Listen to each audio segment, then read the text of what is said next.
Bien dans mon immeuble, avec Loiselet et Desgremont présente. Sud Radio, les incontournables de la copropriété. Thomas Binet. Nous sommes avec notre consultant Philippe Loiselet, patron de Loiselet et Desgremont, pour nous informer sur tous les sujets liés à la copropriété et plus précisément aujourd'hui sur les risques liés au plomb dans les immeubles anciens construits avant 1949. Bonjour Philippe Loiselet. Bonjour Thomas Binet.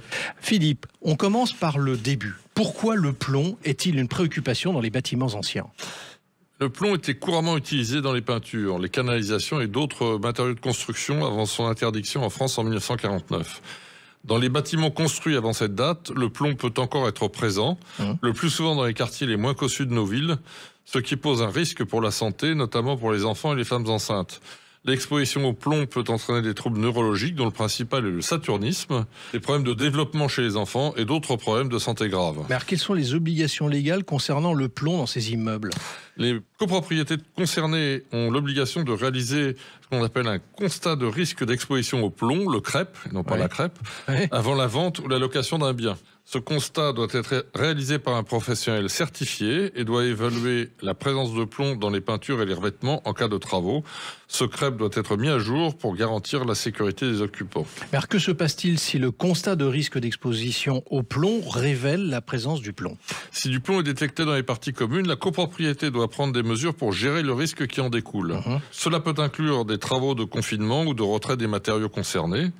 Le plan d'action doit être discuté en assemblée générale et il est nécessaire que les occupants soient informés des mesures prises pour protéger leur santé. Et alors, quelles sont les étapes à suivre avant de réaliser des travaux dans un bâtiment ancien ? En 4 étapes. Premièrement, réaliser un CREP. Cela permet d'identifier la présence ou non de plomb. Deuxièmement, évaluer le risque. Si du plomb est présent, un professionnel doit évaluer les risques associés aux travaux projetés. Troisièmement, mettre en place des mesures de sécurité. Cela peut inclure le confinement de la zone de travail et la fourniture d'équipements de protection pour les ouvriers.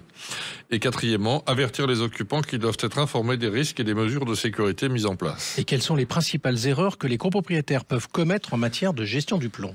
L'une des erreurs les plus courantes est de négliger le CREP en pensant qu'il n'est pas nécessaire. D'autres copropriétaires peuvent sous-estimer l'importance des mesures de sécurité lors de travaux. Ignorer les risques liés à l'exposition au plomb peut avoir des conséquences graves sur la santé des résidents et des travailleurs. Alors parlons de travaux, justement. Quel type de travaux sont concernés justement par ce fameux plomb ?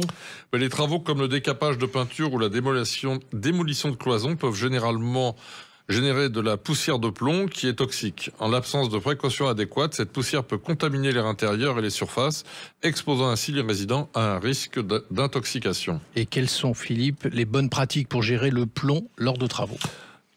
En faisant court, quelques bonnes pratiques à suivre. Engager des professionnels certifiés et choisir des entreprises spécialisées dans la gestion du plomb.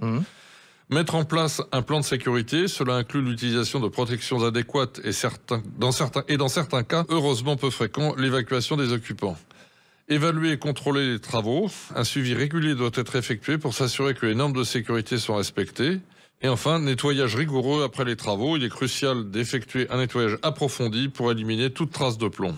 Pour conclure, Philippe, comment voyez-vous l'avenir de la gestion du risque lié au plomb dans les copropriétés ? Avec une sensibilisation croissante aux questions de santé publique et une réglementation de plus en plus stricte, je pense que la gestion du plomb sera prise en compte de manière plus systématique. Toutefois, la suppression du plomb dans de nombreux immeubles devrait régler le problème de manière définitive. Merci Philippe. Et on vous retrouve vendredi prochain pour un autre numéro d'Oser Investir, les incontournables de la copropriété. Et pour ce qui me concerne, je vous retrouve avec autant de plaisir dimanche dès 9h30. Sud Radio, les incontournables de la copropriété. Thomas Binet. Avec Loiselet et Desgremont, bien dans mon immeuble.